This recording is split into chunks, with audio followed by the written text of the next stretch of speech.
Oh yeah, how was that? How's the replay?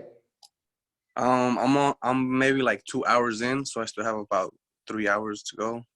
Yeah, yeah, it's crazy. I watched the whole thing myself. It's about 6 hours or so long, give or Yeah, take. I'm gonna continue watching it after this.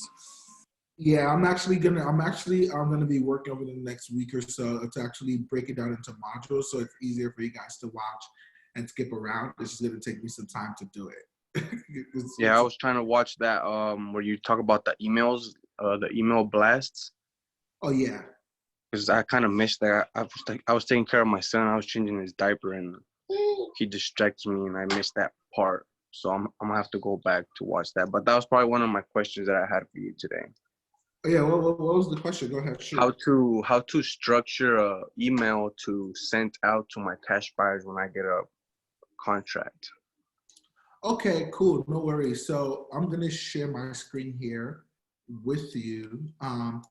In the actual PowerPoint itself, if you go to one of the easiest ways you can do it, honestly speaking, if you're looking for content, is try to read the slides first because that will give you some answers and some advantages. So if I just come here and we just search, um, where is it? If I go to like buyers,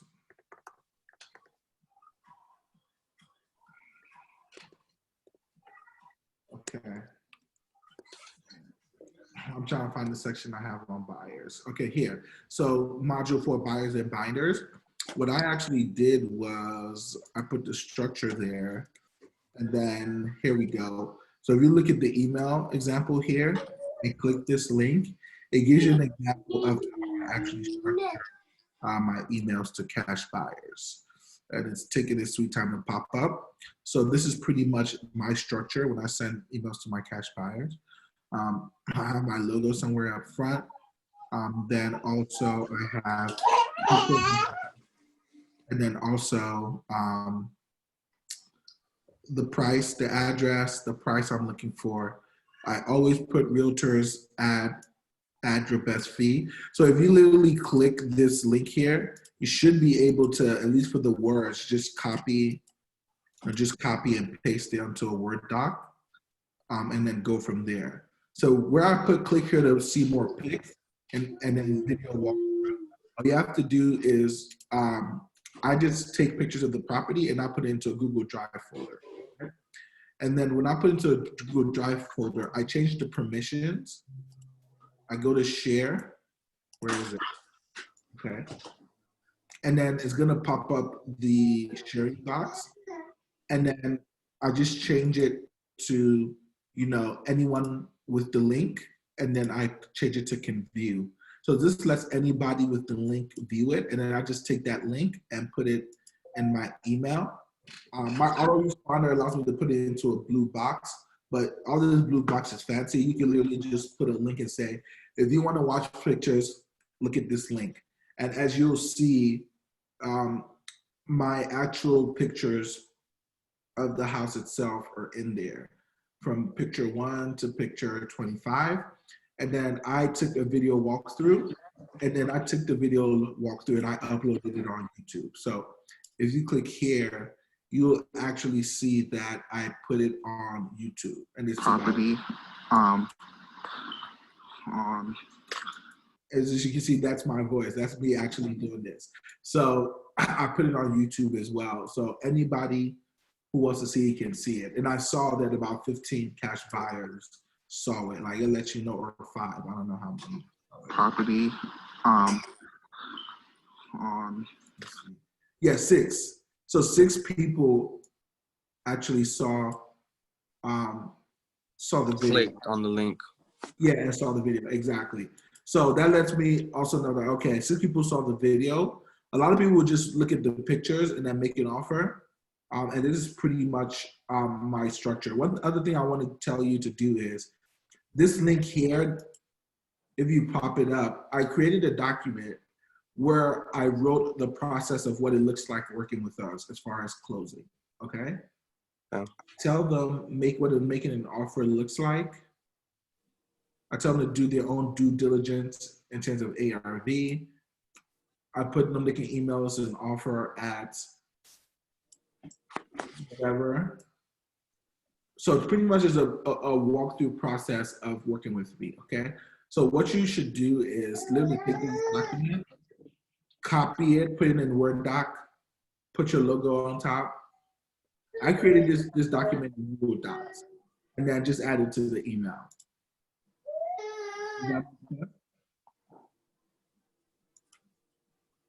Does that make sense, Jonathan? Yeah. Okay. Yeah, so that's pretty much it. Yeah, So but just use Word, Excel, and then copy paste all that to there, and then take out what doesn't work and add what works. Exactly, pretty much. And then you can just send it out via Gmail if you don't have a CRM system. I use like Aweber. It's like, you know, $15, $20 a month for like 1,000 names. So I can have 1,000 cash buyers and do $20 a month. And the benefit of it is that whenever I want to send out an email to all my cash buyers, I only need to go in there once. I only need to go to Aweber once. And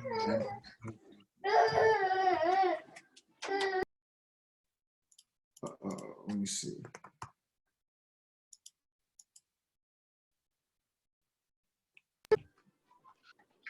So whenever I want to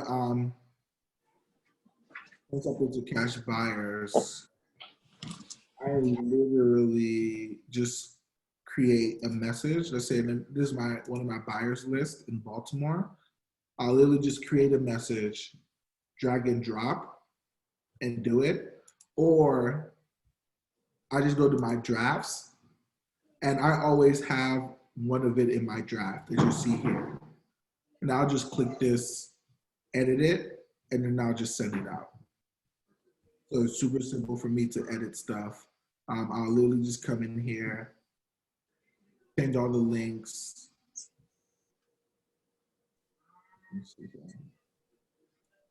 And what does this software help you do? So it's Aweber.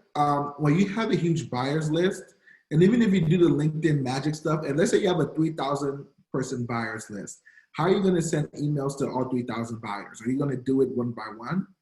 No. So at that point, you need a CRM system where you can upload all the email addresses to your buyers and send out a message blast. And this is what you use then? Yeah, this is what I'm using. It's pretty cheap.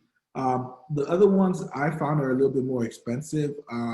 Active Campaign is a little expensive, but this is super simple. It's pretty self-explanatory. You put in the title, you come in here, you edit the picture, and stuff like that. And for people who sign up for Aweber, I can actually give you this template, so you don't have to create it. You can just edit it. Does that make sense? So yeah. if you decide you want to get Aweber, let me know, and then I can just add you to my campaign. And this would literally just be sent to you, and then you can just edit it however you want. Okay. Okay. And all those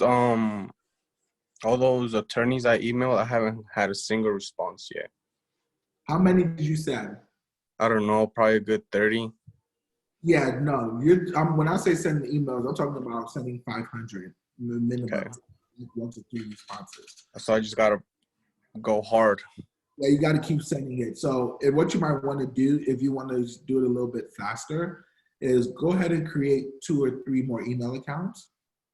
And then what you can do after that is then warm them up by subscribing to like a bunch of newsletters. And then so you can get emails coming into the account. And then 4 days later, just literally send out 30 emails per account. Okay? Another thing you can do is use something like this, Aweber. You can get all the emails of the attorneys and add them to an Aweber campaign as well. So how do you do that? Log me out. Okay, let me log back in again. Okay, so let's say that I want to, literally I'll just come in here create a new list. Where is it? Manage list. I'll just create a new list and I'll say something to the nature of um, attorney deal blast. And then you put your website, put a random website there. It doesn't matter. You put your address, your name, your email. You go to the next steps. Let me actually create one as an example. Attorney deal class. Next steps. Okay. And what you want to do is put the list name here, the description, and set up the whole process. Now, the reason I myself don't use this for reaching out to attorneys myself is that sometimes there might be a little issue with the subscribe unsubscribe stuff. Like if they didn't subscribe for messages, and it might be, but that's another way you can shortcut it. Another app that we use for cold email is replyfi.com. There's thousands of these out there. I mean, a bunch of ways to make it simple. Another one that we use is woodpecker.co. There's like millions, okay? But for free, create 2 or 3 Gmails and send them out yourself. Out of every 500 emails, you should get about 1 to 3 responses. Okay, so if you're sending 30 emails at a time, Jonathan, on one email, so it's gonna take you probably 15 days to get a response. And don't send more than 50 because then you'll start going to spam. And then it'll be just a wasted effort. Okay. Okay. And a lot of attorneys, I couldn't find their direct email.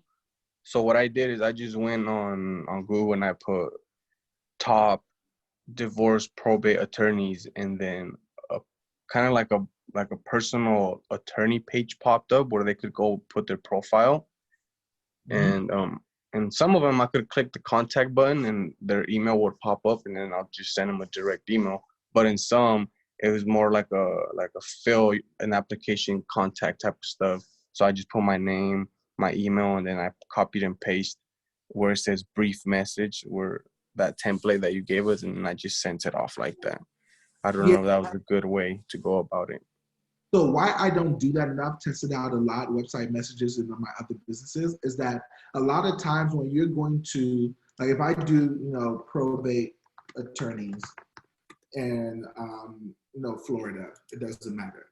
Okay, if you go to their website and type the message, the issue is that these big law firms, the attorney themselves are not checking the emails.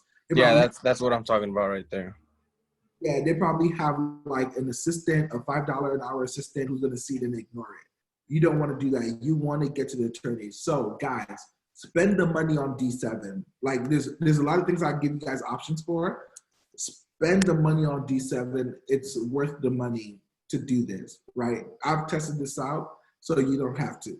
The little $25, spend it, and then you can just come in here and literally just type in divorce attorney wherever you live. What city are you in? Ogden.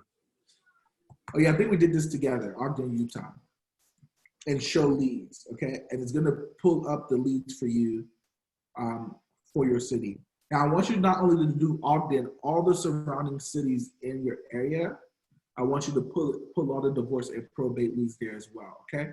Another way to do it, if you really don't want to pay for the D7, you have to use Google. Now, the issue with Google, I just showed you, a lot of them, getting their email addresses might be tough. So if I went to Ocala probate lawyer, Ocala, Florida. And one thing I noticed is divorce and probate attorneys are one and the same, right? They both do either or both. Some of them do either or and both. A lot of times what happens is that the same company, and that's why I wanted you to get it from D7, because let's say that law firms, a lot of times it's not just one lawyer. There's I have several. Exactly, there's like 6, 7. So attorney A might do probate, attorney B might do divorce. They'll be in the same office, but they do two different things. So you want to get the specific email address of the specific lawyer that does that specific thing. You get what I'm saying? So here's one, like this Richard G person. I think I'm just gonna go to their office and just take their card, because I know on their card they'll have their email for sure. True, but if you have to send out 500 emails to get 1 to 3 responses, how many offices are you going to visit? A ton. Okay, if you can visit 1,000 offices and get those cards to do that, but it's easier to do it online. But guys, my suggestion again, the D7 is $25 a month. Even if you only a month, that's fine. You know, but just at least scrape as many emails as you can to do it, okay? So this person is actually a real lawyer. He actually does probate, which is good, and his email is right here. So what D7 does is that it scrapes people like this. It will find them. Oh, this is a Google, and it will have this email right there, and it will scrape it. And as you know, this jimbertrand77@gmail.com, that is a very specific email. That's his real email. I'm actually gonna get that with James. Okay. So my advice: get the D7, use that. If not, comb through Google. That will be easier for you than going office to office. But if you want to go office to office, just remember that if you have to send 500 emails, you really want to get the emails as quickly as possible. And I remember one time, I think I actually put one off of Fiverr as well too one time. I went to Fiverr and I said, probate attorney, get me probate attorneys list, exactly. And then I went,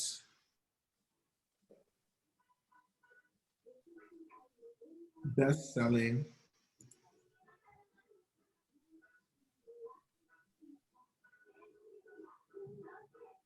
and I'll just reach out to somebody like this for $15, $10.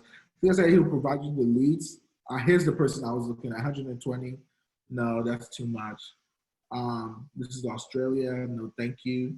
I will just reach out to one of these guys and say, I want the emails of probate attorneys. But for D7, you can get a lot of lists for the same price. So that's what I'm saying.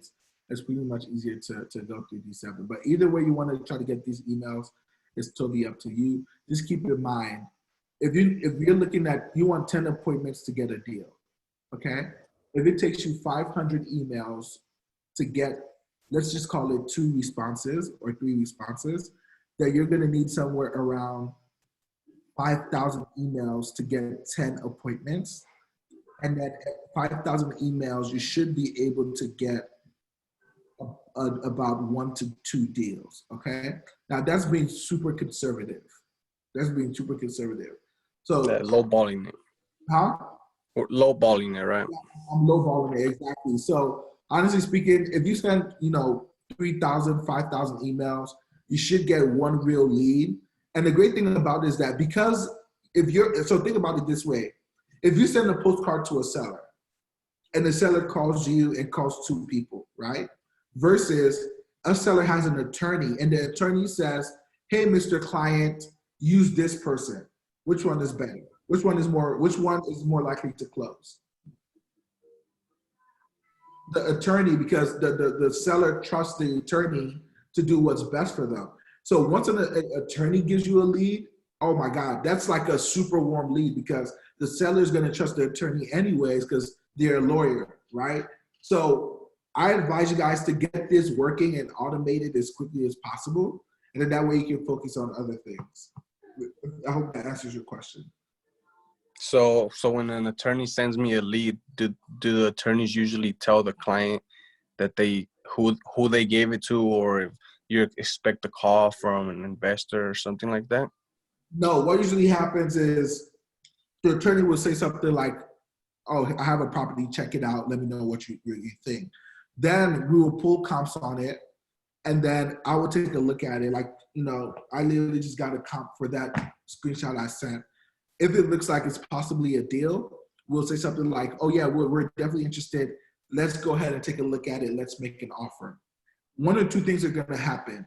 The attorney himself is going to take the offer for you. So that's how he'll get paid?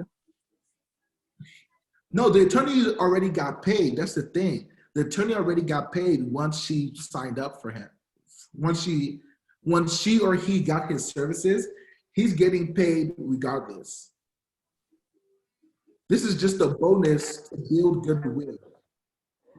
So then the attorney's pretty much just assisting the client on selling their home. Exactly. So let's say that you come to a probate attorney. A probate attorney is doing work for you and says, hey, guess what? I also found somebody to buy your home.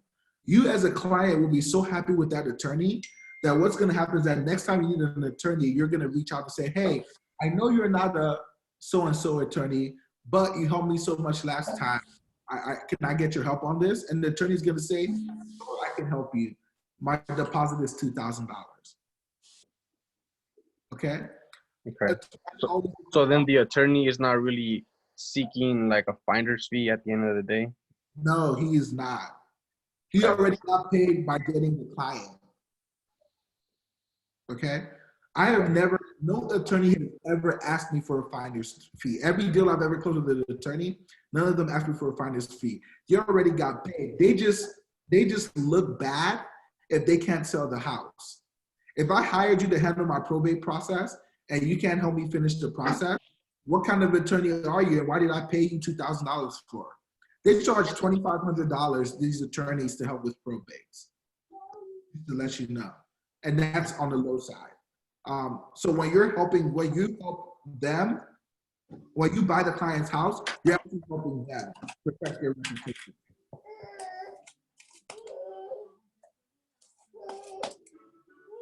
Okay, so then so while I was doing Google searches, and then you also helped me that on Sunday, we came to the conclusion that in Utah, probate and divorce records are in public. So then I would either have to pay for that subscription, or you think going down to the county offices personally, I could get some type of list? Yeah, so we found out that it's not that it's not public, it is public, but they're charging you to access it. Some states do that. So it's a public list, but they're charging you to access it to cover some of their costs, filing, things of that nature. Now, sometimes if you go directly to the courthouse, you can save yourself the fee, okay? So what I would do if you want to do more research is call the actual probate office. I think I sent you the number on Friday and say, hey, I'm actually looking for a probate case. I wanted to search. I saw that it was online. Is there a way I can actually come in person and access it without paying the subscription fee? And that would let you know the answer right there. If they say no, then you know you have to pay the subscription fee. There's no way around it. If they say yes, if you prefer to go down to the courthouse and pull the records, you're free to do that. You can definitely do that as well. How do they usually have those records in file? Is it a computer? So it depends on the state. On my area, when I went down, it was a little old Mac computer, and I will have my laptop on the one side, and I'll be looking at the records on the other side. Now, here's the pros and cons to going to the courthouse. The pro is you can actually look at the records, see the seller's phone number, see how much the house is worth, what the house is actually appraised for a lot of the times when the house is in the probate system. And also you can see whether there's even a house in the probate. Sometimes when we pull the probate list online, sometimes you don't know whether there's a house in it or not, okay? Now here are the cons. When I went there in person, because my first year, I went in person for 1 whole year. For me to get 50 names, it would take me about 3 hours, 3 to 4 hours. Now, if you have to go every 2 weeks, you're gonna spend about 8 hours every 2 weeks pulling only 100 names, which is nothing. You need 1,000 names to get like one phone call. So I would say try to get it online if it's available. Get it online and then use a scraper to. Exactly, because what I want you to do is You need to automate the process of getting your leads. You need to be able to snap your finger, especially if you have it online. Because what's going to happen is that try doing this for a year. Okay, your motivation might be high for 2, 3 months, 4 months. I was super motivated because I had spent $25,000 on the course, so I had to make. Okay, but think about a whole year of going to the courthouse every single week. After a while, people and other wholesalers get burnt out. Okay, because the process of going there can be tedious. If you can make it easier on yourself, you're gonna give yourself a massive advantage because you're gonna be in the long game. But call the courthouse first and see whether you think you can pull it in person. If that's what you prefer to do, you can do that as well. And then you said it's one of those old school computers, like when you would go in and look up old newspapers, right? Yeah, it was like the computer was like so I'm using the MacBook. It would be like a 2006 Windows computer. It wouldn't be a flat screen LCD. It would be one of those round ones. And because remember, this is a government facility. The government isn't spending an extra $1,000 just so you can go in and have an easier time scrolling the internet. They're gonna go as cheap as possible.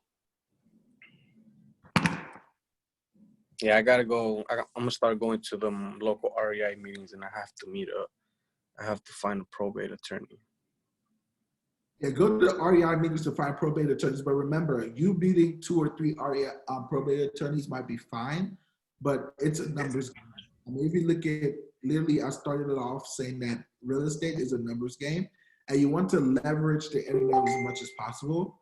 I always recommend you go to REI meetings anyway, so you can start building a buyer's list, get your name out there. Because what's going to happen, guys, and what I want you guys to do is I want you guys to literally become the known marketer, the known wholesaler in your city, in your state for deals, okay? After about 7 months in the business, sending this list, it got to a point that people started calling me and saying, G-Day, I know you have the best deals. When are your next deals coming out? G-Day, like literally people would be calling me, begging me like, G-Day, please, I need a deal. That's what I want for you guys. I want you guys to build a brand as the go-to wholesaler in your market. And you can do that by getting these niche lists that give you a lot of margin. And also you can leave a little bit of margin for the buyers as well, so they feel they got a good deal too. What do you know about a law clerk? A law clerk? So Yeah. law clerks are people who work at law offices. They do type up works. They do some case search files. But when it comes to knowing our clients and whether the clients have houses for sale, possibly, but you want to be with the attorney themselves. I was talking to a girl from another group that I'm part of, and she said to find a law clerk to pull lists. She says she has one in Georgia, and her law clerk pulls probate, pre-foreclosures, divorce, code violations, evictions, tax delinquents. Correct. So when I was going to, remember, for the first year, I would go to the courthouse in person. There was this lady, her name was Linda, I think. We became super close. And she began to do favors for me. She would let me know, like, hey, What was her position in the courthouse? She was a law clerk. She was a law clerk in the actual probate office. When you walk into the probate office, there's usually 2 to 3 people who are like there all the time. Okay? Now, she was one of those people. Now, I built a relationship with her, and she did help me out a lot, giving me tips, letting me know when new lists were out, things of that nature. The thing about it is that they're not supposed to do that. They're not supposed to send it to you. But if you build a relationship with them, you can definitely get them to help you do stuff. And a relationship is built by them seeing you face to face. Okay. And the law clerk is pretty much kind of like a secretary in the office, something like that? Correct. It's pretty much like a secretary. So they see all the every document, most documents pass through their hands. They might not see it, meaning that they get it, they look at it for a second, they stamp it. Because remember, a lot of law clerks have been doing this for 5, 10, 15, 20 years. They're now looking at every single probate case. If you walk into a probate office, Literally, it's like a machine. They're like, "Oh, are you here to fill out a probate? Grab the form in the back, and we need a like." They will spit it out because they do it every single day, but they do have access to it, right? So if you build a relationship with one, they might be able to help you out depending on what state it is. I even told one that I will pay them a percentage of a deal, and they said they couldn't accept that, but I was able to send them gifts up to a certain amount, if that makes sense. Yeah, because the girl said that the law clerk wasn't cheap. That's what she said. That's what I'm saying. Like, they're not cheap because they're not supposed to do it. They'll get in trouble if you find out. If they find out that they're helping you pull the list. But honestly, if you can pull it online, you don't need a law clerk, right? If I have access to the same information, I don't need a law clerk. But whatever is easier for you, I'm just trying to teach you the quickest path to success. Yes, okay? Yes. All right, sounds good. So, Bree, any questions on your end? No, but I'm having problems with the and it could be my spreadsheet, but with the postcard. If you don't mind, I actually want to show you my screen. I don't have anything to hide. Hold on. Say it again. I said, go ahead, share your. Let me give you access to share your screen. Hold on. Okay. Yeah. Where do I go again? There's a little green button at the bottom of the Zoom. Oh, share. Yeah. Okay. So my concern is how my names are coming out, and I figured what it is. The actual box says applicant name, first name, and applicant last name. So it's pretty large. And the text box will not be able to go any smaller than what it is. I mean, it's literally, once you look at it, it's right on top of each other. But then in the proof, it's spread out. So let me show you. You see? So I'm just trying to figure out, do I need to, well, go ahead. Use the first name. You don't use the first and last name. Okay. I thought about that, but then I watched your video. I'm like, maybe I shouldn't. But yeah, I do the first and last name, but you don't need to, because if you go to the bottom, where the actual postcard is, their first and last name is actually there as well. What, at the bottom of? Oh, you're talking about here. When we send it, it'll have their first and last name over there. Exactly. Gotcha. Okay, I thought about that, and I'm an overthinker, but I'm like, I want to do it exactly like Janae to make sure I get the same response rate. Yeah. I've sent some with just first name. I've sent some with just last name. You're fine. Okay. Well, cool then. I really don't have any questions. I'm getting ready to. Well, I am going to need to. Let me see. I want to know how to forward the emails to the main email. I think I'm gonna create 2 more, maybe 3 more email addresses. Because I just sent out. Go ahead. Yeah, I just sent out 50 emails from mine. My score is still well over 10, so I want to create 2 more. 3 more. 50 divorce and probate? No, just probate. I only have the probate list. You really love probate. Okay, if you want to do probate, do probate. I advise doing 50-50, 250 probate, 250 divorce to get started. Well, I'm just taking it list by list. So right now, as far as the D7, the only thing I've printed out so far was probate attorneys in the Houston area. So I'm eventually work my way there. I'm just doing it list by list though. Okay. Literally, this lead that Eva just sent me, it's literally like, in DC I don't know, getting a lead in DC is like getting a lead in California. It's super expensive to get a lead. Okay. And we literally just got a lead. The property is fire damaged, and she just sent me comps. When I say that this could possibly be a $30,000 to $100,000 deal, I am not exaggerating with you. And guess what? It will be absolutely for free.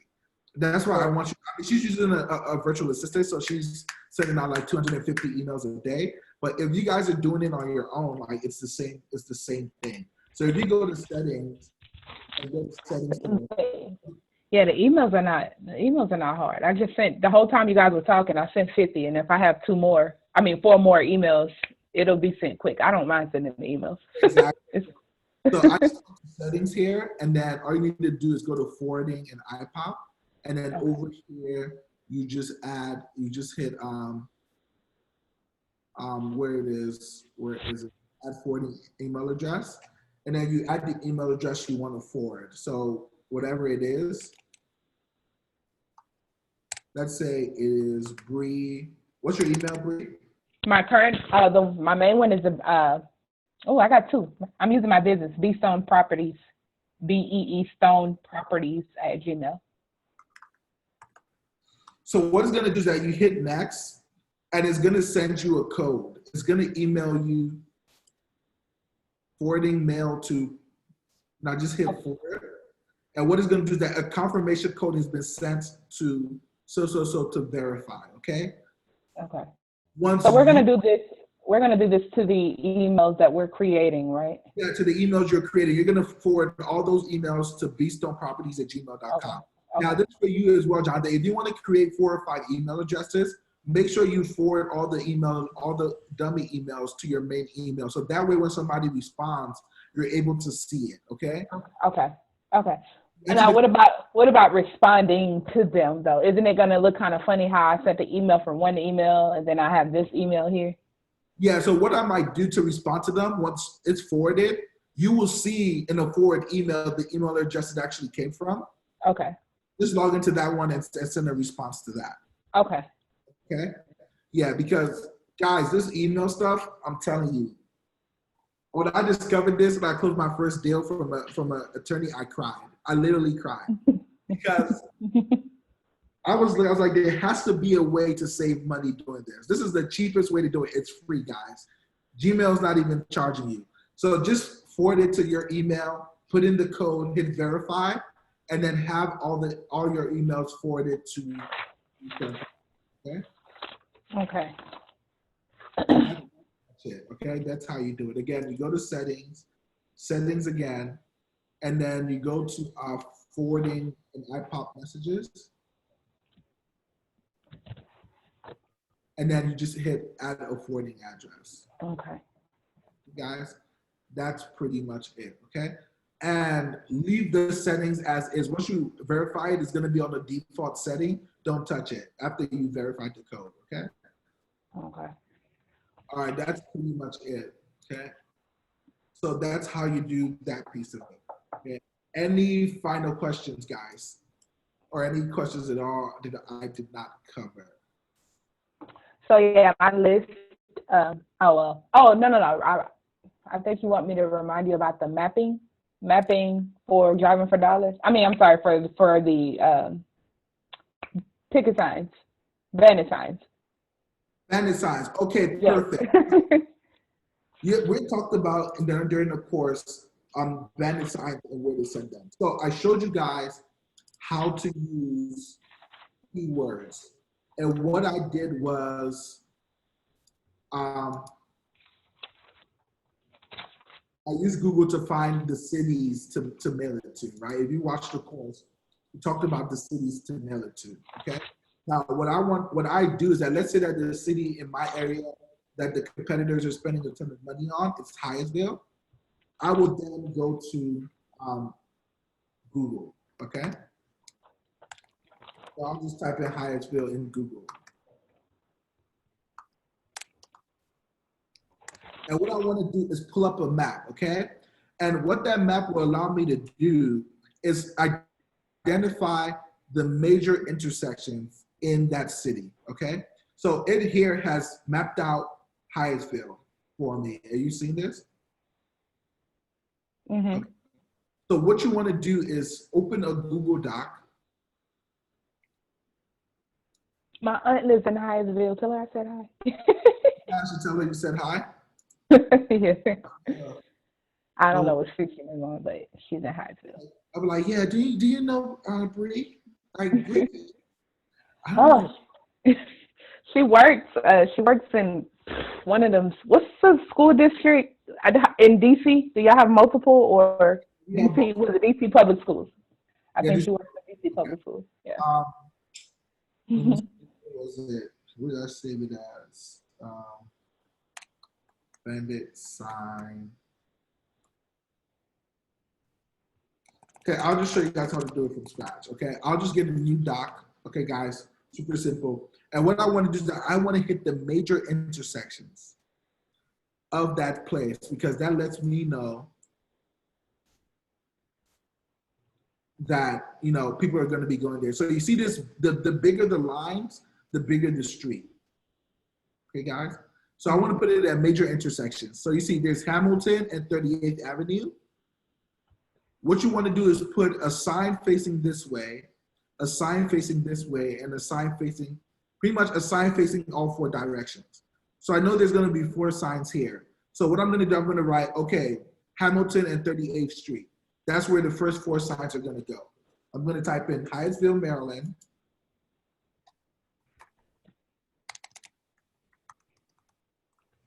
Okay. And the name of it is bandit sign placement. And that way when you're going around, you know exactly where you're going. Okay, you're going to go on the street, Hamilton Street, 38th Avenue. Perfect. So Hamilton and 38th Avenue.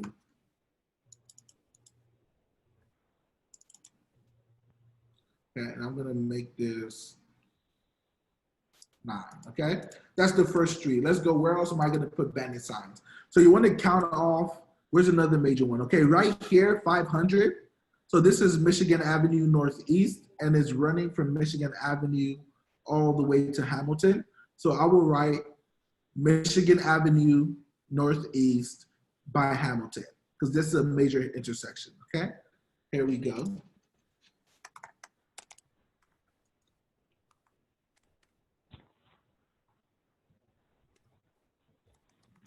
And what you want to do is hit the major intersections of the city and plan it out. Here's another big one. Whatever road this is right here, I might zoom in, okay? This is Bellcrest. Okay, Bellcrest Street. And you see how 39th Place, 40th Avenue, and 41st Avenue right here all come empty out into this street? Like these are neighborhoods, and we know that if these are all neighborhoods, at one point they're gonna hit this street, okay? So what I like to do is I like to get both sides of it. So I might come here and do Bellcrest and Michigan Avenue, and then also I will do, you kind of live in Hyattsville when you get here, so I might just put one at Bellcrest and Michigan Avenue since you already have to put one here, okay? So that way if you put one here, and you put one here, anybody on this side and anybody on this side, when they go onto the main street, guess what? They're gonna see your sign. Does that make sense? Bree? Yeah, So makes perfect sense. Put is Bellcrest and Michigan Avenue. I think that's the name of the street. Okay, so let's go ahead and put Bellcrest, Michigan Avenue, and Bellcrest. So I already know that between these 3 locations, that's probably already 12 signs already. And I know I'm gonna put out, I wanna put out at least 100. So I keep looking, where else do I wanna put signs? We got here, we got here. This is a major street right here. I think the street name is, okay, this is Ager Road, okay? So I might do cross section between Ager Road and again, Michigan Avenue, okay? And as you zoom in more, you start to see bigger streets, okay? Again, I might do, okay, this is Hamilton and 38th, we got that, okay? Make sure that we're putting it on all 3 sides so people coming from Jefferson Street are gonna see it. Another way I'm gonna put between Jefferson Street and Rhode Island Avenue, right here on the other side here. So Jefferson Street.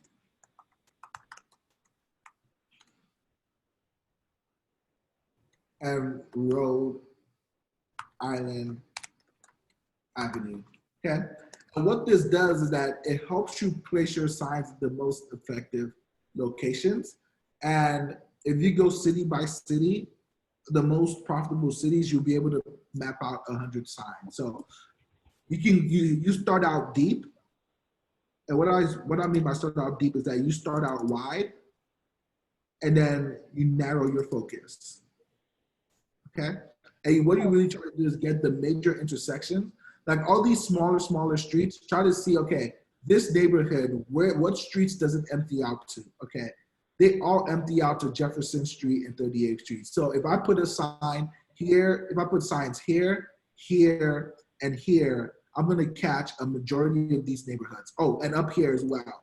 Okay, so this whole Hyattsville area, a lot of them empty out and are surrounded by this major 500 highway all around. And on the back end, it's surrounded by Rhode Island Avenue. And if you want to do yourself an extra bonus, you'll probably want to put one here for those coming off from Baltimore Avenue and entering from this area. All the main road for it is this Baltimore Avenue. So I might put a sign here between Baltimore Avenue and Decatur over here, and another one over here from Baltimore Avenue, where Baltimore Avenue and Rhode Island Avenue connect, okay? So I might come in here and write, Baltimore Avenue and Rhode Island Avenue, okay? And for each location, you're gonna put at least 3 signs so it's facing traffic. So traffic coming this way, traffic coming this way, traffic coming this way, and if need be, traffic coming this way.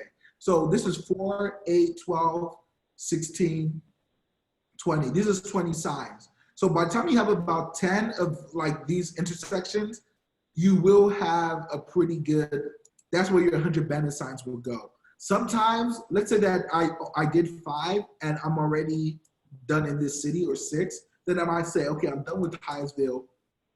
Was there any other close location that was very popular on Google keywords? Then I might want to map. Let's say another one we saw was, no, that's Hyattsville. Let's say another one we saw was I don't know, Tacoma Park. Okay, so I'll go Tacoma Park, Maryland. Then I would then do the same thing. Start big, go small, okay? And that's why I said you need 2 people, because as you're driving, you want somebody to put out the signs for you, or the other person drives and you put out the signs yourself, okay? Does that answer your question? Oh yeah, absolutely. It's very helpful. One thing I do notice is this guy, he just started putting up bandit signs, and I see them everywhere. And I don't know, something tells me that I just want to contact him because he has a lot of them. Now, he used his name.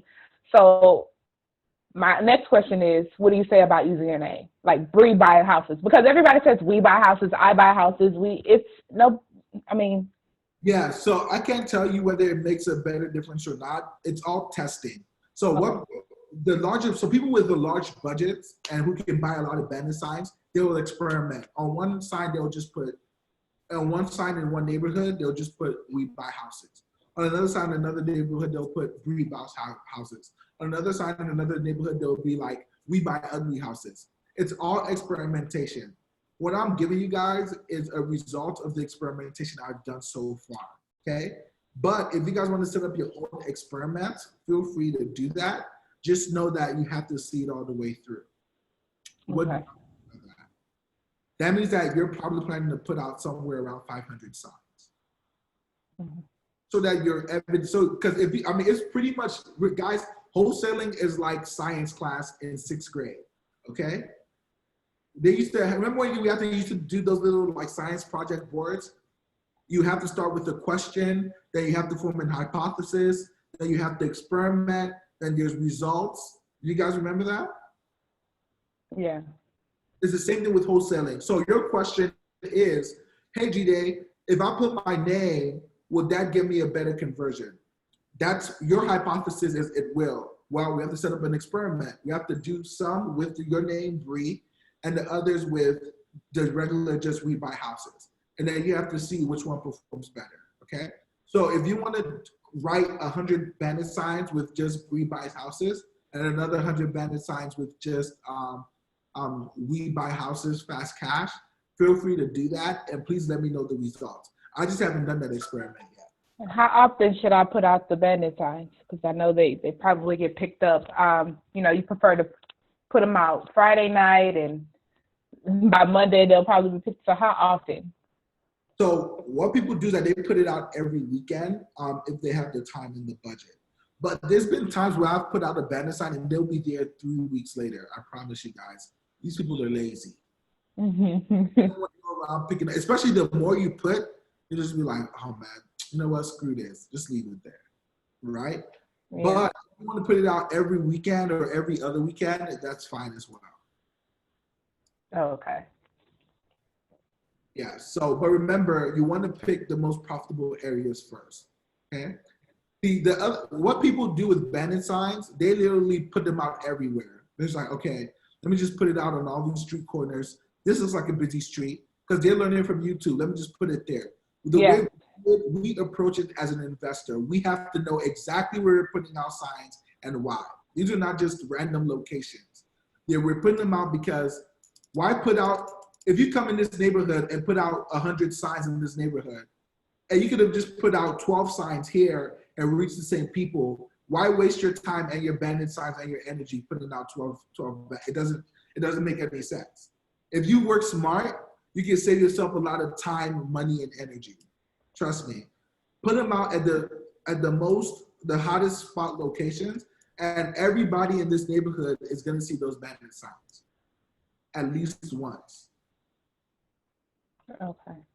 Yeah. So start with the 100 and then work your way around. Okay.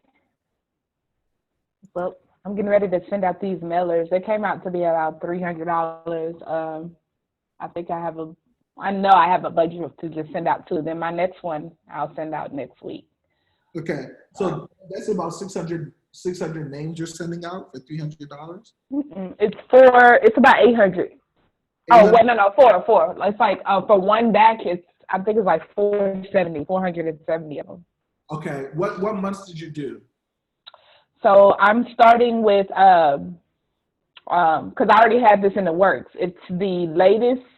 It's a part of the list from 12/19 to 3/1. And then my second batch is gonna be what we discussed earlier, which is the newest one. Okay, the newest one. Okay, cool. Okay, great. So you have your Google voicemail set up, right? Yep. Getting ready to do that once we're done. All right, awesome. Set up that voicemail and shoot them out and keep us posted in the group. Okay. Yes. And then I'm sending out my emails today. So emails and postcards are going out today. Bandit signs, I think I'm gonna work on that maybe this weekend. Yeah, bandit signs. You have some time, create them. Start going out and put them out Friday night, and just keep building up momentum like that.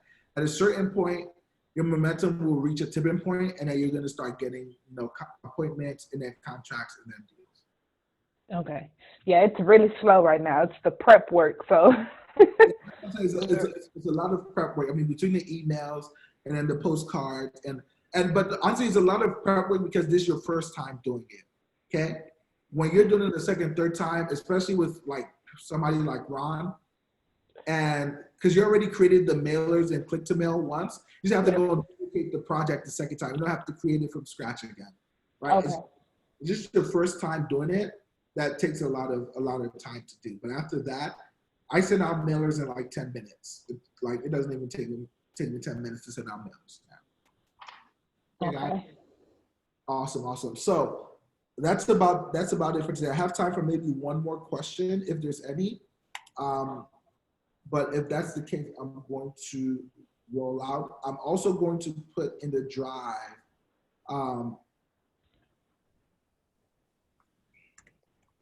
an example of this Google Doc I kind of just created with you. An example of what? This Google Doc I just created with the bandit sign. I'm going in a drive with all this stuff. I'm creating a membership area so it's easier for you guys to access, and it's going to be re-recording all the content, but it's going to take me some time to get to that, honestly. Okay. I have one more question. I just want to hear your input on. So I sent out a direct mail campaign, and one campaign I sent it as with professional company branded regular white envelope, and then the other I sent it out as just a regular next door investor with colorful envelopes, and I hand wrote the message. Okay. So I've been in masterminds that have tested this, and they do say personalization makes it a little bit better. By personalization, I mean stuff like, hey, I'm Jonathan, so and so. That's why on my postcard, if you see, it says, my wife and I are looking to buy properties in your area. That little personalization can make it a little bit better. The color of the postcard, the font, I haven't really heard too much of a difference in that. If it is, it's negligible. But if it doesn't take you much more effort to do the colorful postcards, fine, stick with those. But if it's taking you 10, 20, 25% more time to do that, just stick with the regular old boring postcards. What do you think about so I sent them out within a week of time. So I sent out the professional branded one like last week, and then the handwritten colorful ones I sent them out yesterday. And they were all sent to the same property people. Oh, you sent it to the same list. Okay. So I was doing a test to see what would work best, to see what would people prefer if they want me to be a branded investor or just a regular average Joe trying to buy their house. And that's actually a good way to look at it. So my first question to you is like, how many postcards in total did you send? How many emails? I think it was 30 each time, so about 90. Okay, 30 is not really going to give you a good sample size. When you talk about format, especially with mirrors, you're talking about. But I can tell you from spending $300,000, $10,000 in dollars. I tried different colors. I didn't really get that much of a difference. The branded ones. When I say branded, I mean the ones that were personalized did a little bit better for me. That's why I changed my main postcard and put like my wife and I.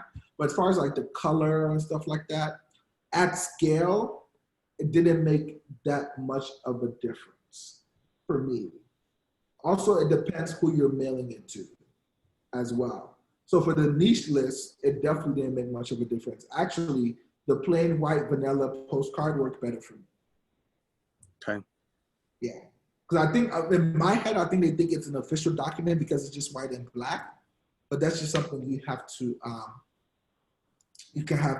to test out if you really want to test it out. I even stamped those with the official stamp. You stamped it with the official stamp. You might get responses, but 30 is too, the sample size is too small for that experiment. You want to send a couple hundred. Okay. So like 100 a week or 100 every other day? Like, no, every other day is too small. So you want to do, let's say month one, you send out 700 plain old professional. Wait till month two, send out 700 to the same exact list, but this time change the postcard, and then you have to calculate the response rate. How many calls did you get from those postcards that you sent out? That's how you know whether it's working or not, what the differences are not. Okay. Yeah. So sending it a day or a week apart is too soon to really tell. You want to really give it some time to breathe. Okay. Well, that's all I have for today. Yeah, no worries. Okay, guys. Yeah, it's about to be 3 o'clock as well, and I have another call. But yeah, if you have any other questions, feel free to drop it in the group. This recording I will make available to you guys as I'm creating the course area. I might just post the link in the Facebook group as well. Okay. Thank you so much today. Have a good day. Next Q&A call will be next Wednesday, so hopefully we'll see what you guys are up to by then. Okay. All right. Awesome. Thank you so much for your time. See you next time.